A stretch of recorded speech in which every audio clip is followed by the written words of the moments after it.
Oh my gosh, I have to jump onto my bed now. It's so hot off the ground. Hey guys, so today I'm going to be doing a vlog that I wouldn't say is highly requested. I don't think anyone's actually asked me to do a vlog about it. I just get a lot of questions about this on Tumblr and Twitter and things like that. So I decided to make a vlog about it so I can just tell you guys. I feel like it'll be really helpful and it's something that a lot of people are wondering.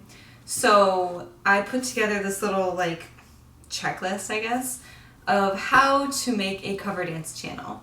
So I started my channel in about like summer of 2012. That's when I started doing like actual like legit covers instead of just posting me dancing to SNSD Run Devil Run and then showing my friends on Facebook. That was like back in 2011. And then 2012 is when I became like kind of serious about it, I guess, where I would plan covers, you know, wear cute outfits, and I expected, you know, comments and things like that. So at the time, I had this YouTube channel and it was called Jellybeannose, and I created it when I was 16 years old. So that's where I actually started uploading my Run Devil Run and my SS501 covers when I first started. And I remember at one point I had a dance cover channel that I was like, oh, okay, so I'm gonna, you know, make a different channel where that's where all my covers will be, and I called it Dance Mochi. But for some reason I didn't like it, or I didn't want to move my stuff over there, and I already had, I think, probably like 300 subscribers at that point. So I just ended up keeping Jellybeannose. I didn't pick that because that's what I want my dancer name to be. It was a nickname that I got in high school. So my first tip would be pick a name that you're gonna like for your channel, like a brand for your channel. Whether you're a soloist or a group, pick a brand that sounds cool and that you like and your group likes, that kind of thing, because it's gonna stick with you forever. And yeah, that would definitely be the first tip.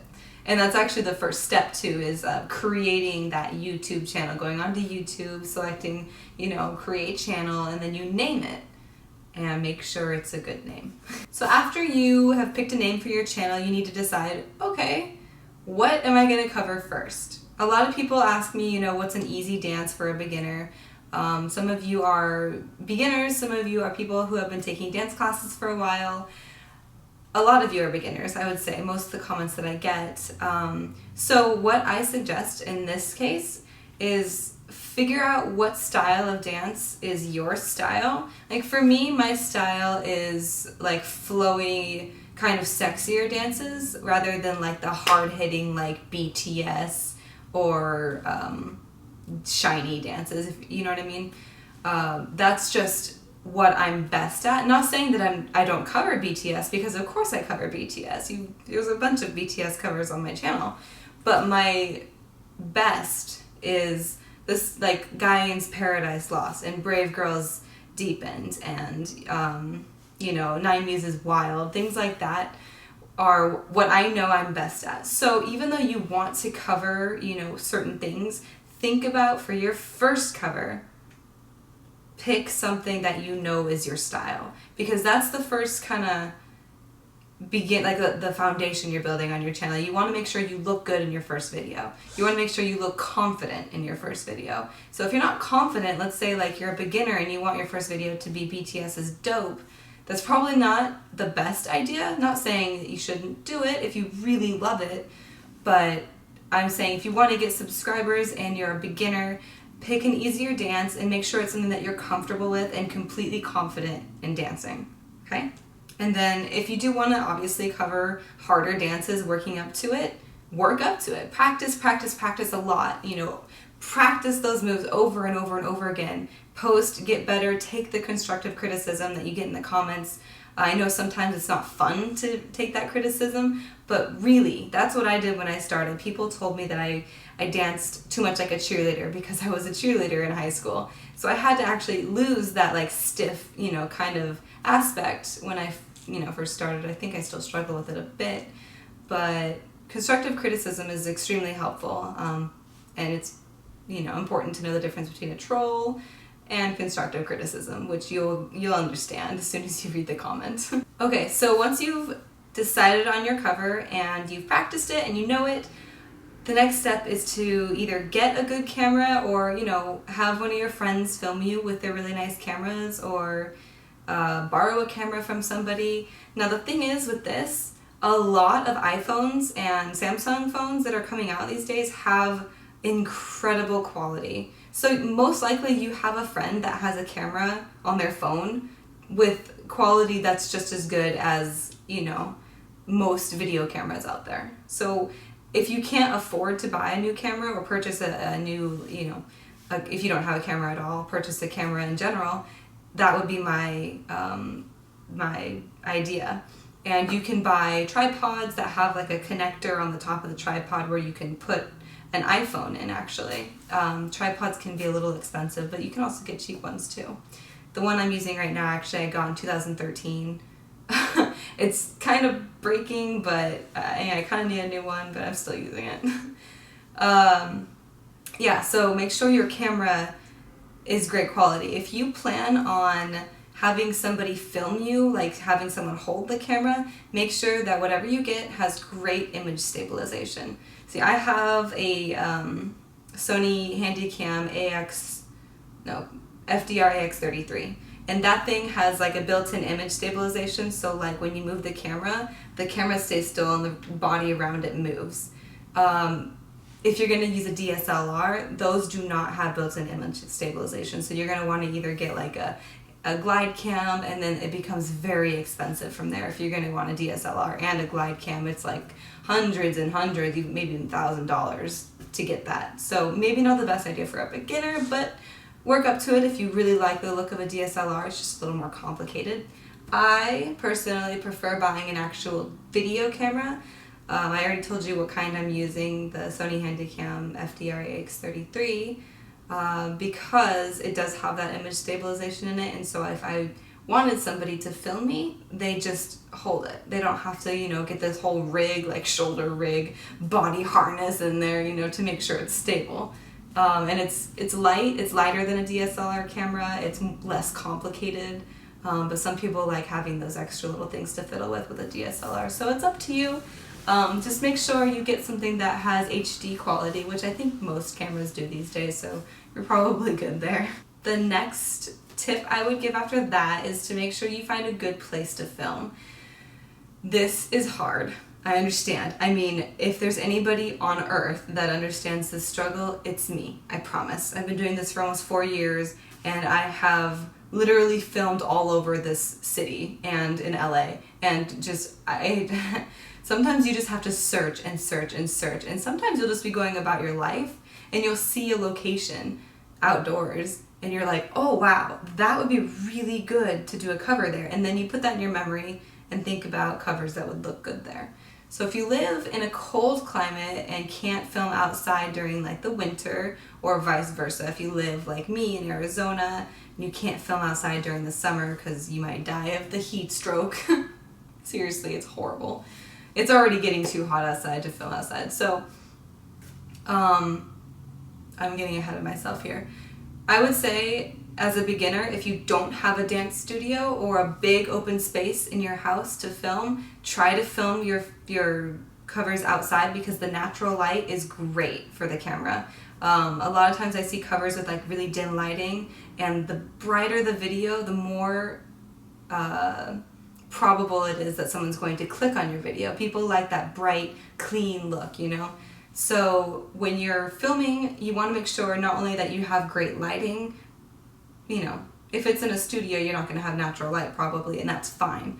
But not only great lighting, you need to make sure you're lit up, people can see you. You need to make sure the background is free of distractions, That's a little bit hypocritical of me to say, because there have been videos where I've uploaded where there's people in the background, or there's like exercise equipment in the background.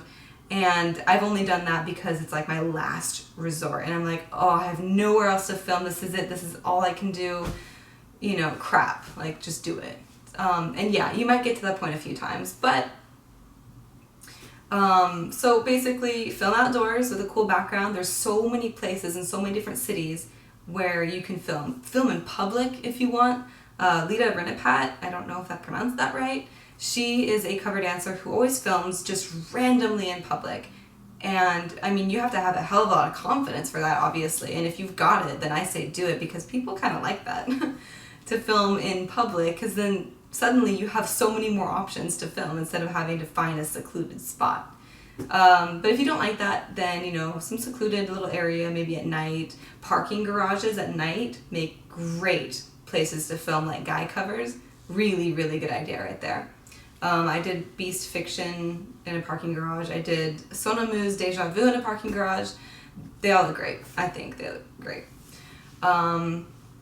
So if you want to actually have a dance studio where you have a mirror, I'm going to get to the whole mirror thing in a second, but if you want a mirror really bad, you can see if your school has a dance studio that you can use, because ASU, when I went to ASU, they had the gym, and in the gym upstairs they had dance studios, and we could use them whenever we wanted. Anybody that went to ASU could use them whenever they want. So check with your college, high school, middle school, whatever, if you can use their dance room. Ask around, ask the faculty, things like that. Also community centers. There's a recreation center down the street from me. It's like $4 to use for the whole day, and they have a dance room. And I filmed, that's where I filmed Wiggle Wiggle and Besties Excuse Me, things like that. And Nasty Nasty's Knock. I filmed all those in the rec center. Not my first choice, but hey, you know, you gotta get creative. So yeah, also one other option is gyms. Some gyms have cheap memberships, or you can do like a lot of gyms have like 5 or 7 day free trials. And if you're just like in a pinch and really need like a mirror and a room to cover in, just check out the gyms around you. Look at the like group fitness centers, see when the group fitness classes are not being held, and then, you know, give them your free pass and just film in there. Most of the time, I would say a lot of my covers, I wouldn't say half, but I'd say almost half my covers have been done in gyms. They're really, really helpful in a pinch. So the next option, or the next thing, is you can go as extreme or as non-extreme as you want. It depends on what you want your video to look like at the end. So if you're going for the like tripod shot, you do the dance the whole way through with no cuts, you can use a lesser, even free editing software.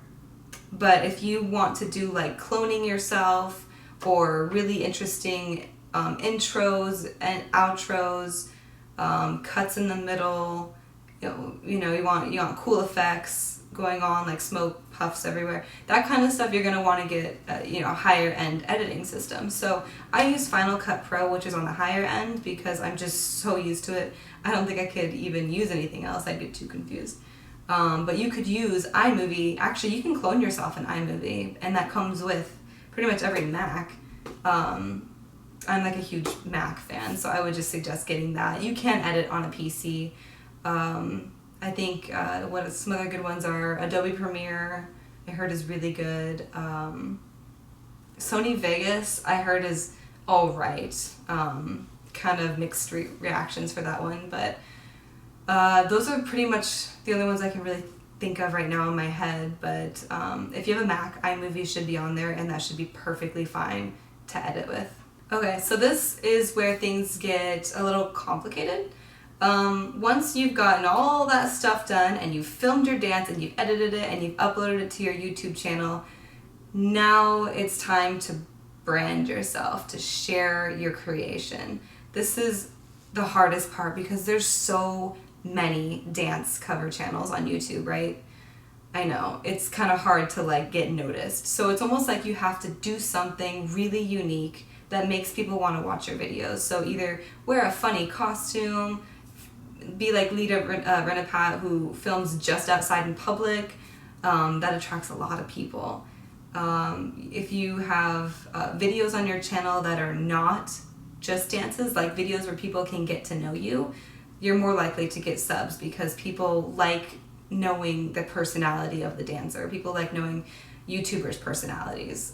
So I would highly suggest, making Q&A videos, random vlogs, silly videos, anything you want, because it doesn't have to just be like this serious dance cover channel. It can be a fun, whatever you want channel with dance covers thrown in there, which is kind of what I do-ish. I should make more funny videos, but what I'd recommend to get your stuff out there and seen, first, if you're comfortable, only if you're comfortable with it, share on Facebook with your family and friends. So just post the link on your Facebook, see what kind of, cool comments you get. People will probably love it.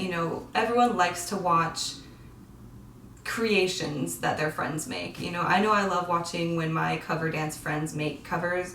It's exciting to me. It's like, oh, what did they do with it? How did they get this, cool background? This, like, look at this outfit. So post on Facebook. That's the first thing I'd say.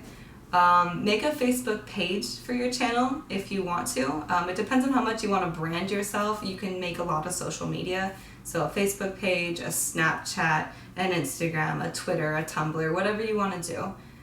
Post that video on all of your social media.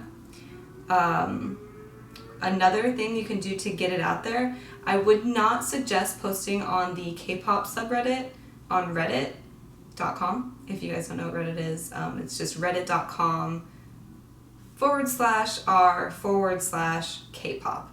And that's a really great channel, but it's not the place to post dance covers usually, because I see all the time people posting dance covers and they never get upvoted. They don't get any attention really unless there's something very unique about them, like it's all guys dancing to a girl group song in heels or something like that. So there is another subreddit, which is reddit.com/r/K-pop dance, I believe. So that one has significantly less people on it, but it's a place where you're supposed to post your dance covers. I would suggest posting there. That's another place to post. And also, like One Hallyu and Soompi and things like that. I remember I posted on Soompi when I was getting started, like with my dance workouts. So post on Soompi, post on One Hallyu, post on those forums. Like, create your own forum if there's no forum for dance covers. Just be like, hey guys, I'm new. Here's my dance cover. The point is to not be annoying about it. Don't be like spamming everybody else's dance covers on YouTube with comments that are like, hey guys, check out my dance cover. It's like, that's not the place for it, You don't want to do that, because then people are going to have the opposite reaction. They're going to be annoyed with you instead of like, oh, let me check out, their channel. It's going to be more of like why are you self-promoting here of all places? This is someone else's dance cover.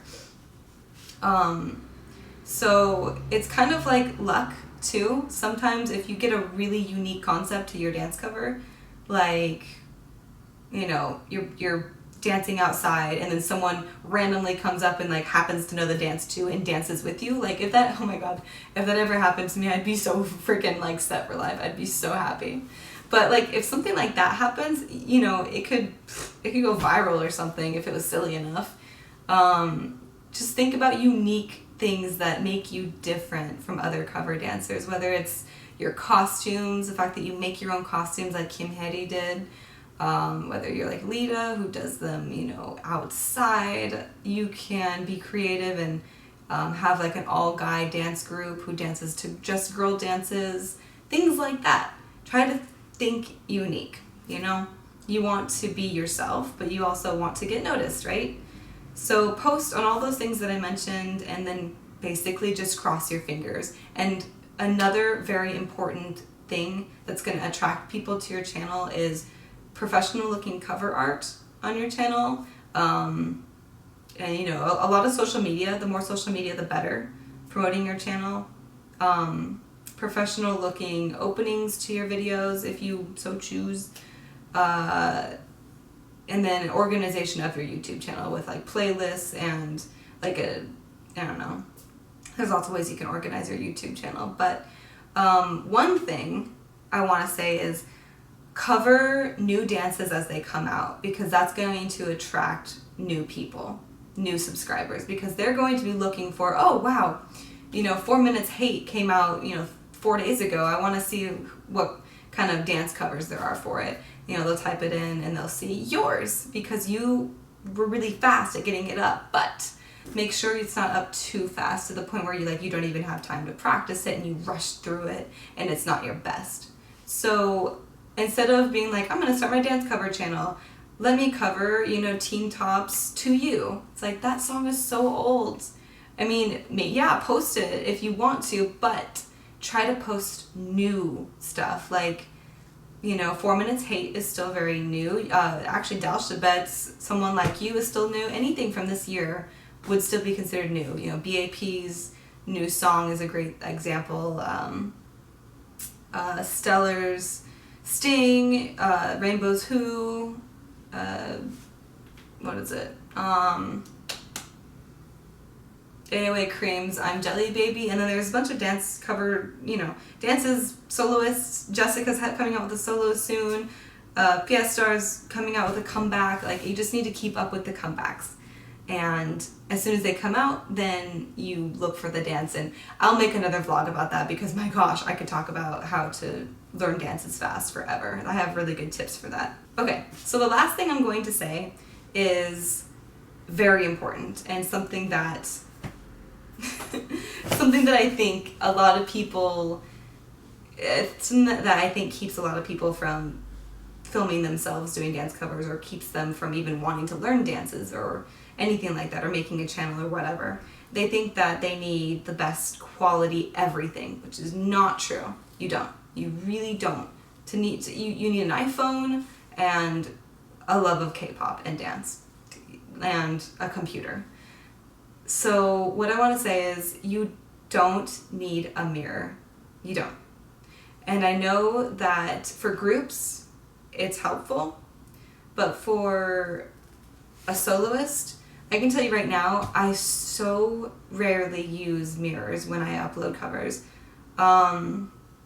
Stellar's Sting, AOA Cream, I'm Jelly Baby, 4 Minutes Hate, Rainbow's Who.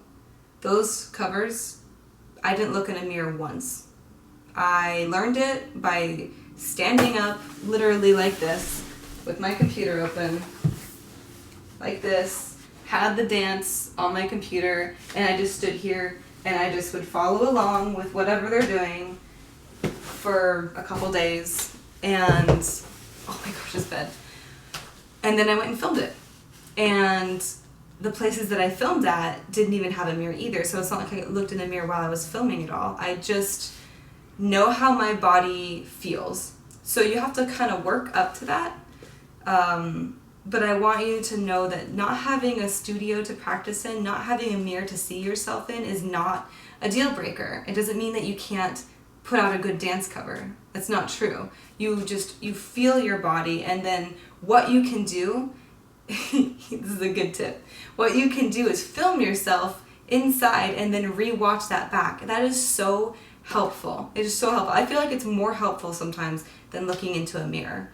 I don't know why, because then you actually look at it and you can just do nothing, and you're not moving your body or anything. You're just concentrating on watching what you just did. And you can be like, oh yeah, that move, I need to put my arm lower there, and like, okay, so that one, my arm needs to be straighter. Okay, got it. So you can correct yourself like that, rewatching your film dances. And then if you really do want instant feedback, like a mirror type surface, a window at night is basically a mirror. So pull back your blinds at night and then look at your reflection. You'll see that you can see very, very well what you're doing. So if you have a big mirror to dance in front of at night, that's basically a big window to dance in front of. That's basically a mirror. Yeah, so that'll help you too. I just wanted to let you guys know, if you don't have a studio and you don't have a mirror, you can still learn and upload really good dance covers. There's still ways to do it, I promise. Yeah. I think that's all I wanted to say today. This is probably a really long vlog. But I wanted to get that all out because a lot of people asked me questions about it, and I feel like I had some good tips. So if you still have questions, leave them in the comments below and I'll do my best to answer them. Or if you want to message me on Tumblr, I can message you back. or, you know, Twitter, whatever you want to do, I will do my best to answer your questions. So I hope that this video has been helpful to you, and I hope that everybody can start a cover dance channel if they want to, because I feel like everybody should dance, because man, it is just so fun. It is so much fun. And having a cover dance channel is like exciting. It's just really fun and exciting. So yeah, thank you guys for watching. Good luck.